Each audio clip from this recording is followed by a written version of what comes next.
বঙ্কিমচন্দ্র চট্টোপাধ্যায়ের বিবিধ প্রবন্ধ থেকে বিদ্যাপতি ও জয়দেব প্রবন্ধটি পাঠ করে শোনাচ্ছি। বাংলা সাহিত্যের আর যে দুঃখই থাকুক, উৎকৃষ্ট গীতিকাব্যের অভাব নাই। বরং অন্যান্য ভাষার অপেক্ষা বাংলায় এই জাতীয় কবিতায় আধিক্য। অন্যান্য কবির কথা না ধরিলেও এক বৈষ্ণব কবিগণই ইহার সমুদ্র বিশেষ। বাংলার প্রাচীন কবি জয়দেব গীতিকাব্যের প্রণেতা। পরবর্তী বৈষ্ণব কবিদিগের মধ্যে বিদ্যাপতি, গোবিন্দ দাস এবং চণ্ডীদাসই প্রসিদ্ধ। কিন্তু আরও কতকগুলি এই সম্প্রদায়ের গীতিকাব্য প্রণেতা আছেন। তাহাদের মধ্যে অনন্য 4-5 জন উৎকৃষ্ট কবি বলিয়া গণ্য হইতে পারেন। ভারতচন্দ্রের রসমঞ্জরীকে এই শ্রেণীর কাব্য বলিতে হয়। রামপ্রসাদ সেন আরেকজন প্রসিদ্ধ গীতিকবি। তৎকরে কতকগুলি কবিবালার প্রাদুর্ভাব হয়। তন্মধ্যে কাহারও কাহারার গীত অতি সুন্দর। রাম বসু, হরু ঠাকুর, নিতাই দাসের এক একটি গীত এমত সুন্দর আছে যে ভারতচন্দ্রের রচনার মধ্যে ততুল্য কিছুই নাই। কিন্তু কবিওয়ালাদিগের অধিকাংশ রচনা অশ্রদ্ধেয় ও অশ্রাব্য, সন্দেহ নাই। সকলই নিয়মের ফল, সাহিত্যেও নিয়মের ফল। বিশেষ বিশেষ কারণ হইতে বিশেষ বিশেষ নিয়মানুসারে বিশেষ বিশেষ ফল উৎপত্তি হয়। জল উপরিস্থ বায়ু এবং নিম্নস্থ পৃথিবীর অবস্থানুসারে কতকগুলি অসংখ্য নিয়মের অধীন হইয়া কোথাও বাষ্প, কোথাও বৃষ্টিবিন্দু, কোথাও শিশির, কোথাও হিমকণা বা বরফ, কোথাও কুজ্ঝটিকা রূপে পরিণত হয়। তেমনি সাহিত্যেও দেশভেদে, দেশের অবস্থান ভেদে অসংখ্য নিয়মের বশবর্তী হইয়া রূপান্তরিত হয়। সেই সকল নিয়ম অত্যন্ত জটিল, দুর্গেয়, সন্দেহ নাই। এ পর্যন্ত কেহ তাহা সবিশেষ তত্ত্ব নিরূপণ করিতে পারেন নাই। কোমত বিজ্ঞান সম্বন্ধে যেরূপ তত্ত্ব আবিষ্কৃত করিয়াছেন, সাহিত্য সম্বন্ধে কেহ তদ্রূপ করিতে পারেন নাই। তবে ইহা বলা যাইতে পারে যে সাহিত্য দেশের অবস্থা এবং জাতীয় চরিত্রের প্রতিবিম্ব মাত্র। যে সকল নিয়মানুসারে দেশভেদে রাজবিপ্লবের প্রকারভেদে, সমাজ বিপ্লবের প্রকারভেদ, ধর্ম বিপ্লবের প্রকারভেদ ঘটে, সাহিত্যের প্রকারভেদ সেই সকল কারণেই ঘটে। কোনো কোনো ইউরোপীয় গ্রন্থকার সাহিত্যের সঙ্গে সমাজের আভ্যন্তরিক সম্বন্ধ বুঝাইতে চেষ্টা করিয়াছেন। বকুল ভিন্ন কেউ বিশেষ রূপে পরিশ্রম করেন নাই এবং হিতবাদ মতপ্রিয় বকুলের সঙ্গে কাব্য সাহিত্যের সম্বন্ধ কিছু অল্প। মনুষ্য চরিত্র হইতে ধর্ম এবং নীতি মুছিয়া দিয়া তিনি সমাজতত্ত্বের আলোচনায় প্রবৃত্ত। বিদেশ সম্বন্ধে যাত্রা হোক, ভারতবর্ষ সম্বন্ধে এ তত্ত্ব কেহ কখন উত্থাপন করিয়াছেন এমতো আমাদের স্মরণ হয় না। সংস্কৃত সাহিত্য সম্বন্ধে মক্ষমূলরের গ্রন্থ বহুমূল্য বটে, কিন্তু প্রকৃত সাহিত্যের সঙ্গে সে গ্রন্থের সামান্য সম্বন্ধ। ভারতবর্ষীয় সাহিত্যের প্রকৃত গতি কি তাহা জানি না, কিন্তু তাহার গোটা কতক স্থূল স্থূল চিহ্ন পাওয়া যায়। প্রথম ভারতীয় আর্যগণ অনার্য আদিমবাসীদিগের সহিত বিবাদে ব্যস্ত। তখন ভারতবর্ষীয়েরা অনার্যকুল প্রমথনকারী, ভীতিশূন্য, দিগন্ত বিচারী বিজয়ী বীর জাতি।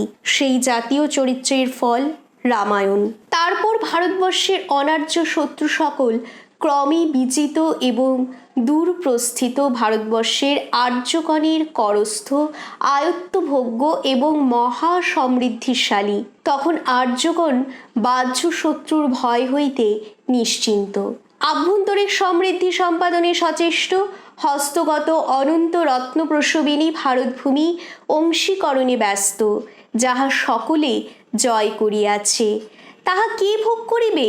এই প্রশ্নের ফল আভ্যন্তরিক বিবাদ। তখন আর্য পৌরষ চরমে দাঁড়াইয়াছে। অন্য শত্রুর অভাবে সেই পৌরষ পরস্পরের দমনার্থ প্রকাশিত হইয়াছে। এই সময়ের কাব্য মহাভারত। বল যাহার, ভারত তাহার হইল। বহুকালের রক্তবৃষ্টি শমিত হইল। স্থির হইয়া উন্নত প্রকৃতি আর্যকুল শান্তি সুখী মন দিলেন। দেশের ধনবুদ্ধি, শ্রীবৃদ্ধি ও সভ্যতা বৃদ্ধি হইতে লাগিল।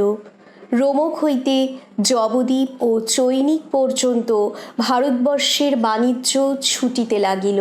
প্রতি নদীকূলে অনন্ত সৌধমালা শোভিত মহানগরী সকল মস্তক উত্তোলন করিতে লাগিল। ভারতবর্ষীয়েরা সুখী হইলেন। সুখী এবং কৃতি, এই সুখ ও কৃতিত্বের ফল ভক্তিশাস্ত্র ও দর্শনশাস্ত্র এ অবস্থা কাব্যে তাদৃশ্য পরিস্ফুট হয় নাই। কিন্তু লক্ষ্মী বা সরস্বতী কোথাও চিরস্থায়িনী নহেন, উভয়ই চাঞ্চল্য। ভারতবর্ষ ধর্মশৃঙ্খলে এরূপ নিবন্ধ হইয়াছিল যে সাহিত্য রসগ্রাহিণী শক্তিও তাহার বশীভূতা হইল। প্রকৃত বোধ বিলুপ্ত হইল, সাহিত্যেও ধর্মানুকারী হইল। কেবল তাহাই নহে, বিচার শক্তি ধর্মমোহে বিকৃত হইয়াছিল। প্রকৃত ত্যাগ করিয়া অপ্রকৃত কামড়া করিতে লাগিল। ধর্মই তৃষ্ণা, ধর্মই আলোচনা, ধর্মই সাহিত্যের বিষয়। এই ধর্মমোহের ফল পুরাণ। কিন্তু যেমন একদিকে ধর্মের স্রোত বহিতে লাগিল, তেমনি আরেক দিকে বিলাসিতার স্রোত বহিতে লাগিল। তাহার ফল কালিদাসাদির কাব্য, নাটকাদি। ভারতবর্ষীয়রা শেষে আসিয়া একটি এমন প্রদেশ অধিকার করিয়া বসতি স্থাপন করিয়াছিলেন যে তথাকার জলবায়ুর গুণে তাহাদিগের স্বাভাবিক তেজ লুপ্ত হইতে লাগিল। তথাকার তাপ অসহ্য, বায়ু বাষ্পপূর্ণ, ভূমি নিম্না এবং উর্বরা, এবং তাহার উৎপাদ্য অসার তেজহানিকারক ধান্য। সেখানে আসিয়া আর্য তেজ অন্তর্হিত হইতে লাগিল। আর্য প্রকৃতি কোমলতাময়ী, আলস্যের বশবর্তিনী এবং গৃহ সুখাভিলাষিনী হইতে লাগিল। সকলেই বুঝিতে পারিতেছেন যে আমরা বাংলার পরিচয় দিতেছি এই উচ্চভিলাষ শূন্য অলস নিশ্চেষ্ট গৃহসুখপরায়ণ চরিত্রের অনুকরণে এক বিচিত্র গীতিকাব্য সৃষ্ট হইল। সেই গীতিকাব্য উচ্চাভিলাষ শূন্য অলস ভোগাসক্ত গৃহসুখপরায়ণ। সে কাব্যপ্রণালী অতিশয় কোমলতাপূর্ণ, অতি সুমধুর, দম্পতি প্রণয়ের শেষ পরিচয়। অন্য সকল প্রকারের সাহিত্যকে পশ্চাতে ফেলিয়া এই জাতি চরিত্রানুকারী গীতিকাব্য ৭০০ বৎসর পর্যন্ত বঙ্গদেশে জাতীয় সাহিত্যের পদে দাঁড়াইয়াছে। এই জন্য গীতিকাব্যের এত বাহুল্য। বঙ্গীয় গীতিকাব্য লেখকদিগকে দুই দল বিভক্ত করা যাইতে পারে। এক দল প্রাকৃতিক শোভার মধ্যে মনুষ্যকে স্থাপিত করিয়া তৎপ্রতি দৃষ্টি করেন, আরেক দল বাহ্য প্রকৃতিকে দূরে রাখিয়া কেবল মনুষ্য হৃদয়কে দৃষ্টি করেন। এক দল মানব হৃদয়ের সন্ধানে প্রবৃত্ত হইয়া বাহ্য প্রকৃতিকে দীপ করিয়া তদ্দালোকে অন্বেষা বস্তুকে দীপ্ত এবং প্রস্ফুট করেন। আরেক দল আপনাদিগের প্রতিভাতেই সকল উজ্জ্বল করেন, অথবা মনুষ্য চরিত্র খনিতে যে রত্না মিলে তাহার দীপ্তির জন্য অন্য দ্বীপের আবশ্যক নাই বিবেচনা করেন। প্রথম শ্রেণীর প্রধান জয়দেব, দ্বিতীয় শ্রেণীর মুখপাদ্র বিদ্যাপতিকে ধরিয়া লওয়া যাওক। জয়দেবাদির কবিতায় সতত মাধুরী যামিনী, মলয় সমীর ললিতলতা, কুবল দল শ্রেণী, স্ফুটিত কুসুম শরৎচন্দ্র মধুকর বৃন্দ, কোকিল কুচিত কুঞ্জ নবজলধর এবং তৎসঙ্গ কামিনীর মুখমণ্ডল, ভ্রুবল্লী বাহুলতা, বিমষ্ঠ সরসী রুহলোচন, অলস নিমেষ, এই সকলের চিত্র বাত উন্মথিত তটিনী তরঙ্গবৎ সতত চাকচিক্য সম্পাদন করিতেছে। বাস্তবিক এই শ্রেণীর কবিদের কবিতায় বাহ্য প্রকৃতির প্রাধান্য। বিদ্যাপতি যে শ্রেণীর কবি, তাহাদিগের কাব্যে বাহ্য প্রকৃতির সম্বন্ধ নাই এমন তো নহে। বাহ্য প্রকৃতির সঙ্গে মানব হৃদয়ের নিত্য সম্বন্ধ, সুতরাং কাব্যেরও নিত্য সম্বন্ধ। কিন্তু তাহাদিগের কাব্যে বাহ্য প্রকৃতির অপেক্ষাকৃত অস্পষ্টতা লক্ষিত হয়। তৎপরিবর্তে মনুষ্য হৃদয়ের গূঢ় তলচারী ভাব সকল প্রধান স্থান গ্রহণ করে। জয়দেবাদিতে বহির্প্রকৃতি প্রাধান্য, বিদ্যাপতি প্রভৃতিতে অন্তঃপ্রকৃতির রাজ্য। জয়দেব বিদ্যাপতি উভয়ই রাধাকৃষ্ণের প্রণয় কথা গীত করেন, কিন্তু জয়দেব যে প্রণয় গীত করিয়াছেন তাহা বহিরিন্দ্রিয়ের অনুগামী। বিদ্যাপতি প্রভৃতির কবিতা বিশেষত চণ্ডীদাসাদির কবিতা বহিরিন্দ্রিয়ের অতীত। তাহার কারণ কেবল এই বাহ্য প্রকৃতির শক্তি স্থূল প্রকৃতির সঙ্গে স্থূল শরীরের নিকট সম্বন্ধ। তাহার আধিক্যে কবিতা একটু ইন্দ্রিয়ানুসারিণী হইয়া পড়ে। বিদ্যাপতির দল মনুষ্য হৃদয়কে বহির্প্রকৃতি ছাড়া করিয়া কেবল তৎপ্রতি দৃষ্টি করেন। সুতরাং তাহার কবিতা ইন্দ্রিয়ের সংস্রব শূন্য, বিলাস শূন্য, পবিত্র হইয়া ওঠে।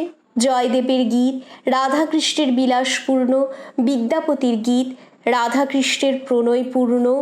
জয়দেব ভোগ, বিদ্যাপতি আকাঙ্ক্ষা ও স্মৃতি। জয়দেব সুখ, বিদ্যাপতি দুঃখ। জয়দেব বসন্ত, বিদ্যাপতি বর্ষা। জয়দেবের কবিতা উৎফুল্ল কোমল জালে শোভিত বিহঙ্গ মাকুল, স্বচ্ছ বাড়ি বিশিষ্ট সুন্দর সরোবর। বিদ্যাপতির কবিতা দূরগামিনী বেগবতী তরঙ্গ সংকুলা নদী। জয়দেবের কবিতা স্বর্ণহার, বিদ্যাপতির কবিতা রুদ্রাক্ষমালা। জয়দেবের গান মুরজবীণা সঙ্গিনী, স্ত্রী কণ্ঠগীতি। বিদ্যাপতির গান সায়াহ্ন সমীরণের বিশ্বাস। আমরা জয়দেব ও বিদ্যাপতির সম্বন্ধে যাহা বলিয়াছি, তাহাদিগকে এক এক ভিন্ন শ্রেণীর গীত কবির আদর্শ স্বরূপ বিবেচনা করিয়া তাহা বলিয়াছি। যাহা জয়দেব সম্বন্ধে বলিয়াছি তাহা ভারতচন্দ্র সম্বন্ধে বর্তে, যাহা বিদ্যাপতি সম্বন্ধে বলিয়াছি তাহা গোবিন্দদাস, চণ্ডীদাস প্রভৃতি বৈষ্ণব কবিদিগের সম্বন্ধে বেশি খাটে। বিদ্যাপতি সম্বন্ধে তত খাটে না।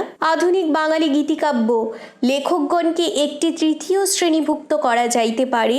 তাহারা আধুনিক ইংরেজি গীতিকাব্যদিগের অনুগামী। আধুনিক ইংরাজি কবি ও আধুনিক বাঙালি কবিগণ সভ্যতা বৃদ্ধির কারণে স্বতন্ত্র একটি পথে চলিয়াছেন।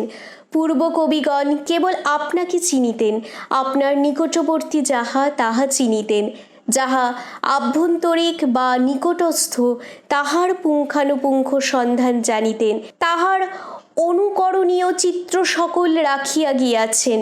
এখনকার কবিগণ জ্ঞানী, বৈজ্ঞানিক, ইতিহাসবেত্তা, আধ্যাত্মিকবিদ, নানা দেশ, নানা কাল, নানা বস্তু তাহাদিগের চিত্তমধ্যে স্থান পাইয়াছে। তাহাদিগের বুদ্ধি বহু বিষয়িনী বলিয়া তাহাদিগের কবিতা বহু বিষয়িনী হইয়াছে। তাহাদিগের বুদ্ধি দূরসম্বন্ধ গ্রাহিনী বলিয়া তাহাদিগের কবিতাও দূরসম্বন্ধ প্রকাশিকা হইয়াছে। কিন্তু এই বিস্তৃতি গুণ হেতু প্রগাঢ়তা গুণের লাঘব হইয়াছে। বিদ্যাপতি প্রভৃতির কবিতায় বিষয় সংকীর্ণ, কিন্তু কবিত্ব প্রগাঢ়। মধুসূদন বা হেমচন্দ্রের কবিতায় বিষয় বিস্তৃত, কিন্তু কবিত্ব তাদৃশ্য প্রগাঢ় নহে। জ্ঞান বুদ্ধির সঙ্গে সঙ্গে কবিত্ব শক্তির হ্রাস হয় বলিয়া প্রবাদ আছে।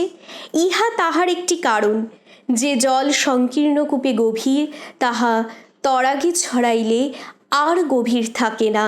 কাব্যে অন্তঃপ্রকৃতি ও বহির্প্রকৃতির মধ্যে যথার্থ সম্বন্ধ এই যে উভয়ের প্রতিবিম্ব নিপতিত হয়, অর্থাৎ বহির্প্রকৃতির গুণে হৃদয়ের ভাবান্তর ঘটে এবং মনের অবস্থা বিশেষে বাহ্য দৃশ্য সুখকর বা দুঃখকর বোধ হয়। উভয়ের ছায়া পড়ে। যখন বহির্প্রকৃতি বর্ণনীয়, তখন অন্তঃপ্রকৃতির সেই ছায়ার সহিত চিত্রিত করাই কাব্যের উদ্দেশ্য। যখন অন্তঃপ্রকৃতি বর্ণনীয়, তখন বহির্প্রকৃতির ছায়া সমেত বর্ণনা তাহার উদ্দেশ্য। যিনি ইহা পাবেন তিনিই সুকবি। ইহার ব্যতিক্রমে একদিকে ইন্দ্রিয় পরায়তা, অপরদিকে আধ্যাত্মিকতা দোষ জন্মে। এ স্থলে শারীরিক ভোগাসক্তিকেই ইন্দ্রিয়পরতা বলিতেছি না, চক্ষুরাদি ইন্দ্রিয়ের বিষয় অনুরক্তিকে ইন্দ্রিয়পরতা বলিতেছি। ইন্দ্রিয়পরতা দোষের উদাহরণ জয়দেব, আধ্যাত্মিকতার উদাহরণ ওয়ার্ডসওয়ার্থ।